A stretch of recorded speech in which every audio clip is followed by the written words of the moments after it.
मां तू भी अपने पुत्र नूं मुजरिम दी नजर नाल वेख रही है। मां तू भी मैनू बानू दी खुशियां दा कातिल समझ। अस्सलाम वालेकुम नाज़रीन, मैं तारक सानी ते तुसीं वेख रहे हो मेरा यूट्यूब चैनल रैबर इंटरटेनमेंट प्लस। सुल्तान राय दी बड़ी ही ज़बरदस्त फिल्म लैके तुहाडी खिदमत विच हाज़र हो रहे हैं और तुहानूं दसदा जावां कि यह फिल्म यूट्यूब ते मौजूद नहीं। 17 दसंबर 1993 बरोज़ जुमा रिलीज़ होने वाली एक रंगीन पंजाबी फिल्म इबरा। इबरा का जिहड़ा मौजू है एक्शन, लड़ाई मार कुटाई, कतलो गारत, पुलिस मुकाबला है। ते इबरा का जिहड़ा टाइटल रोल है अदाकार सुल्तान राय ने अदा किया है। इस फिल्म के अदाकार सुल्तान राय, मेरे परवरदिगार तेरे अगे मेरी साइमा, बहार,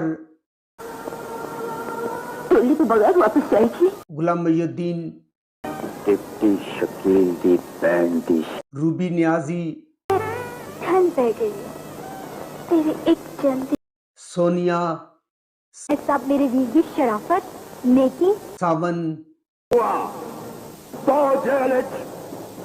तंजीम हसन, अनवर खान, किसी मुर्दार भी पा दो हमायूं कुरैशी, सानू जेल दी चार दीवारी, हदायत दाऊद भट्ट, फिल्म साज गुलाम मुर्तज़ा, मुसन्निफ मोहम्मद कमाल पाशा।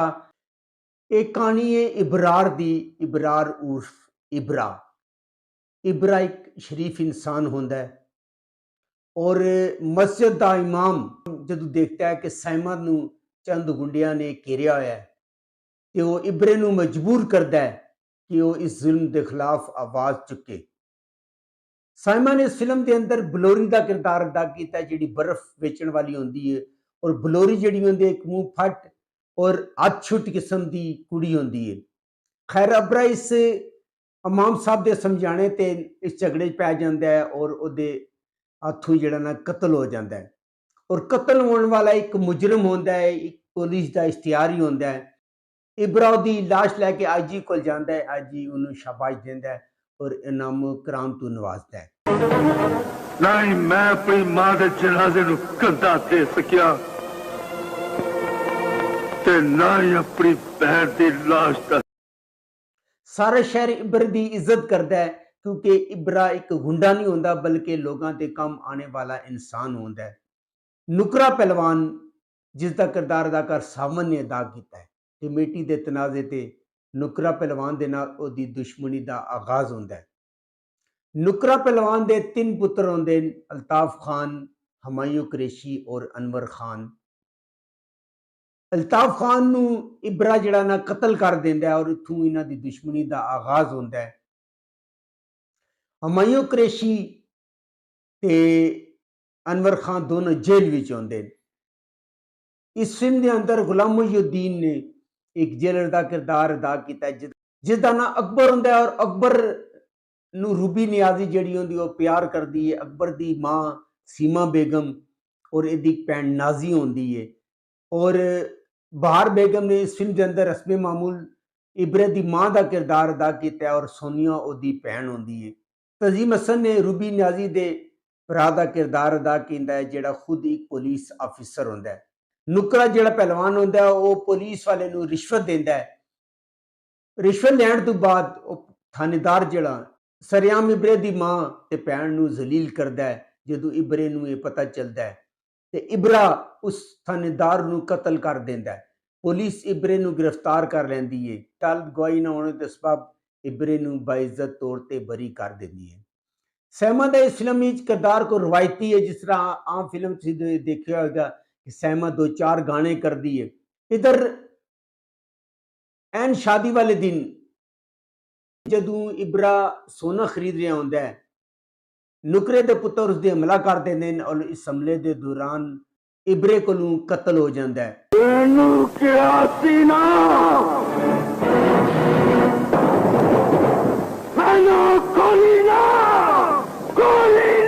शफकत चीमा ने इस फिल्म के अंदर पुलिस इंस्पैक्टर का किरदार अदा किया है। शफकत चीमा उन्होंने गिरफ्तार करता है और उथों फरार होकर नुकरा घर आ जाता है। उसकी भैन की शादी का टाइम होता है और जिस वक्त निकाह हो रहा होंदा है एन निकाह तो पहले शफकत चीमा पहुंच जाता है और इबरे नूं गिरफ्तार कर लेंदा है। इस हरकत की वजह तो ओदी भैन की बारात वापस चली जाती है। इस सदमे की वजह तो ओदी मां बार बेगम मर जाती है। इबरे नूं पुलिस गिरफ्तार कर लैंदी है। नुकरे पहलवान के पुत्र जिहड़े होंदे न अनवर खान ते हमायूं कुरैशी वो आके ओदा घर बारूद नाल तबाह कर देंदे न। ओदी भैन की जान बच जाती है, वो फरार हो जाती है और फरार होके अकबर के घर यानी कि गुलाम मुइनुद्दीन के घर पनाह ले लैंदी है। गुलाम मुइनुद्दीन उन्होंने अपनी भैन बना लैंदा है। उसकी शादी तंजीम हसन के नाल कर देंदा है। पुलिस और इबरे की अख मचोली होती है। इबरा कदी जेल के अंदर जाता है और कदी जेल के बाहर आता है, जेल तो फरार भी हो जाता है। तकदीर का करना ऐसा होंदा है, अकबर की भैन कतल हो जाती है और अकबर इबरे नूं अपनी भैन का मुजरिम समझदा है और वो ये समझदा है कि इबरे ने उसकी भैन नूं कतल किया है।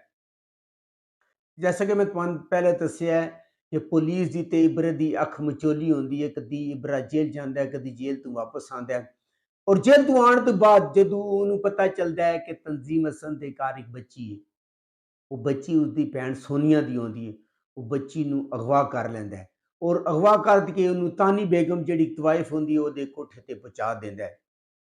और जदों इबरा नूं पता चलता है कि जिस बच्ची नूं उसने अगवा किया सी वो उसकी सगी भांजी है, तो वापस तानी बेगम के कोल आंदा है। लेकिन तानी बेगम बच्चे ਉਹਦੇ हवाले करने तो इनकार कर देंदी है। इबरा उन्हां सारिਆਂ ਨੂੰ कतल कर देंदा है और बच्ची जिहड़ी तानी बेगम होंदी है बच्ची नूं खिड़की तो बाहर सुੱਟ देंदी है।